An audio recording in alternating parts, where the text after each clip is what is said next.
Okay, well, we got the 070 here. I'm going to pull this engine apart and just kind of walk you through it, show you step by step how to do it. It's pretty simple. There's not a lot to this. So first of all, just take your spark plug off. Or plug wire, I mean. You got these two. Everything on still is typically a T27. So that's the star bit. 27.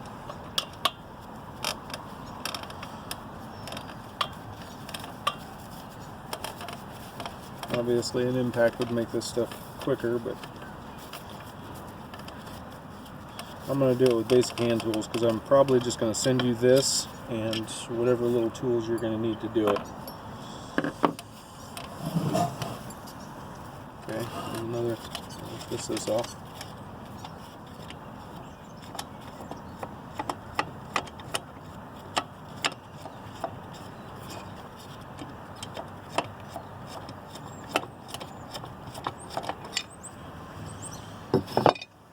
Air filter, obviously don't lose any of these parts. There's another one right here that you're going to have to take off, and this one I'll show you here in a second, but it's a little, it can be awkward, I guess, just simply because it's holding the choke lever on, but putting it back together is the tough part there. Not really tough, but just something you need to pay attention to. I'll flip this over so you can see what I'm talking about. That choke lever right there. When you're putting it back on, just make sure all that stuff is in place.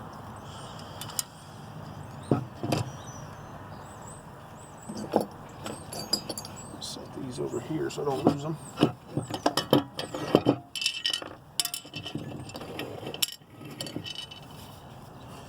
Okay, here's where the teardown starts. Get your spark plug out of the way. I didn't have it on there really tight because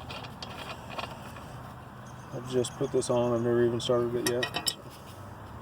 Okay, first steps are going to be the most important here. You're going to need your 10mm wrench, some nuts down inside of here on the carburetor that you got to take off. First step is going to be on the back side of the handle here, though.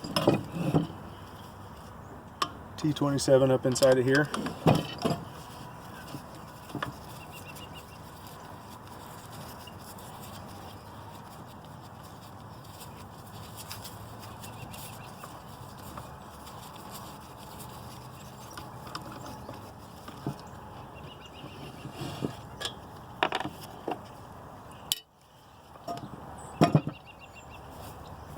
Okay, there's also two T27s down inside of here.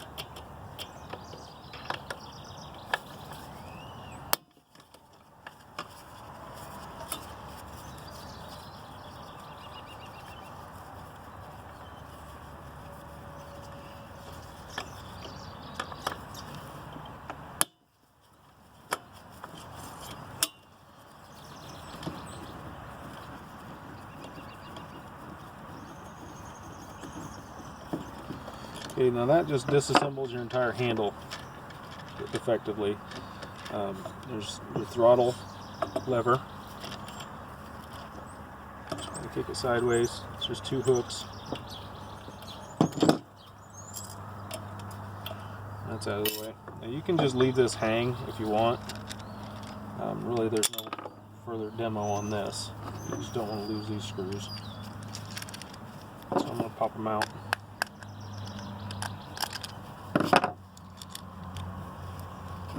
Now, this kill switch, it's a little tricky to get up inside there, so you don't want to pull this out.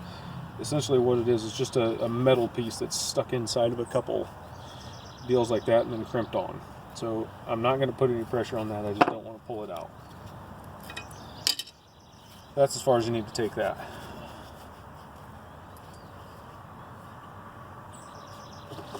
Next is going to be your carburetor here. And there's two 10mm bolts.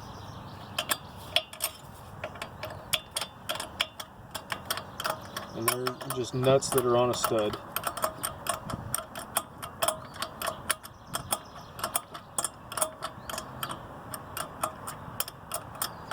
Now there's not a lot of clearance between those two places, so just get it to the point where it's loose. You see it kind of just sitting there. Same thing with the other side. The other side's a little more tricky because you don't have a lot of room to turn things. You got to manipulate your wrench here.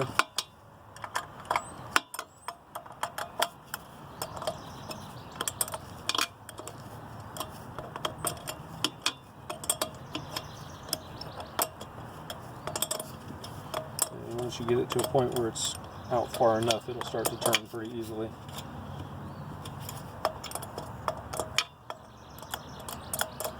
Okay, now I'm just going to kind of pull back on this carburetor just to give myself room on that. These nuts are going to fall down in there. Don't worry about it. You can pick them up here in a second. Okay, so you've really got everything off of there that you need to. Really no need to take this choke lever off. If you do, there's a little C-clip right there. It just comes off. Really no need to. You'll see these bushings. They might fall out. They belong right here inside of this carburetor flange. And they literally just sit there. I'm gonna grab these nuts out of the way, just because I don't want to lose them.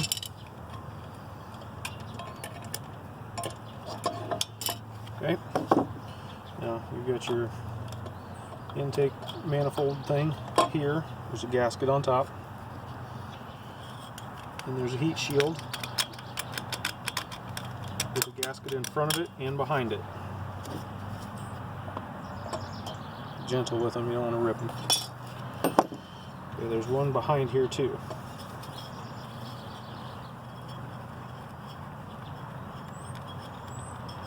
Now when you go to the bigger engine, you're going to have to remove these studs. Easiest way to do that is to take the two nuts that you just pulled off, and what you're going to do, you're going to stack them up.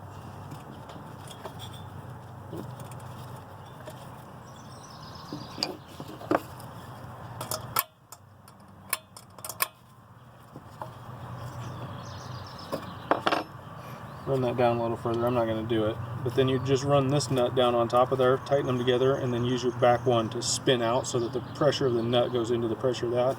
It'll actually turn the stud. But those studs will have to be removed to put into here, into your new cylinder. Pretty simple, but just another step. Okay, now we're going to turn it around to the exhaust side. And there are a couple things on here. I've done a little modification, if you will. There's, again, a stud here, and the IPL shows another stud here. That stud's a pain in the butt because it's tough to get a nut on there through here and try to get the wrench in there and turn it and everything. So what I've done is I take another screw. Rather than a nut, I put a bolt in there. Effectively the same thing, it just makes it easier. I mean, there's no sense in making this thing. It's not 1972 anymore. They make nuts. Or bolts, I mean, for stuff like that. Okay, at any rate, you've got another nut on this side. Now this one has to have a nut because there's no clearance between here and here. You're not going to avoid that.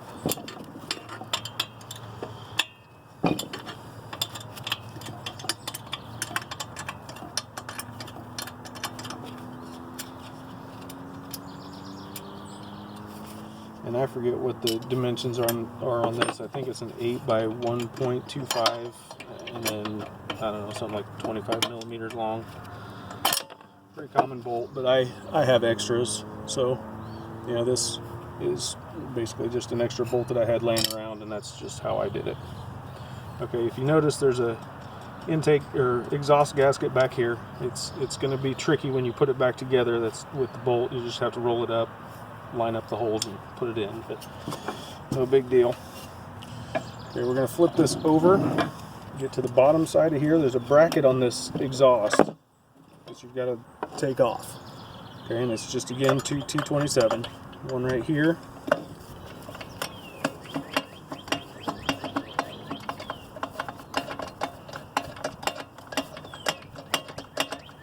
And honestly, I probably should have done that one first, just because this is flopping around, but yeah, live and learn.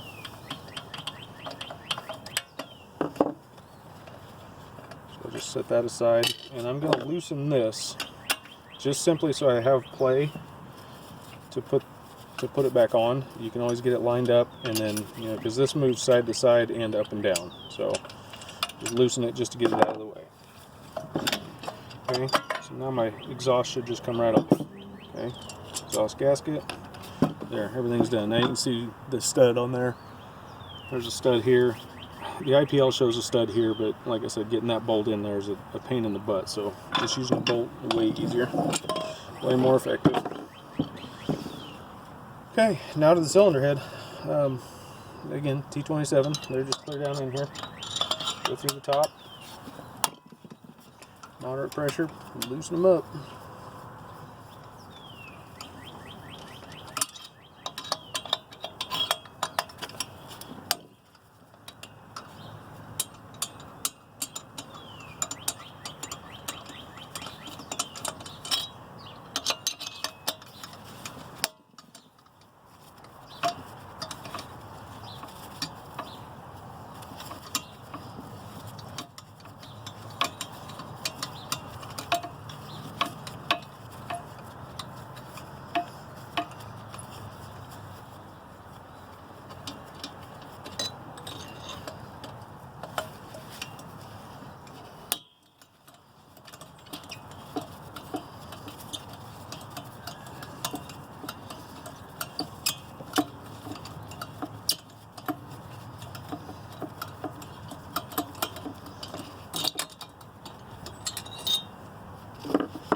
I'll pull that one out here in a minute.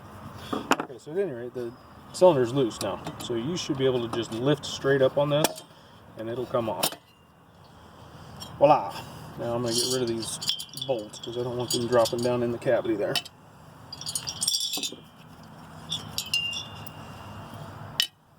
Okay, so there's that. Now, with your piston, you can turn your flywheel, get yourself to the top dead center here. Get your gasket out of the way. You don't want to screw up and break that or something. It's really flimsy, just kind of paper material really, so you just don't want to ruin it. Now, I'm not going to take these piston rings off. They're very high carbon steel and they're very brittle. So I don't want to risk breaking them, but I'll show you what I need to show you on the other cylinder. There's a little clip down in here. Needle nose pliers will get that out pretty easily, and it just sits down inside a groove, so you just kind of work it to where it's out. There's that right there. Now what that'll do is allow you to push this wrist pin out, and a little tiny screwdriver is handy.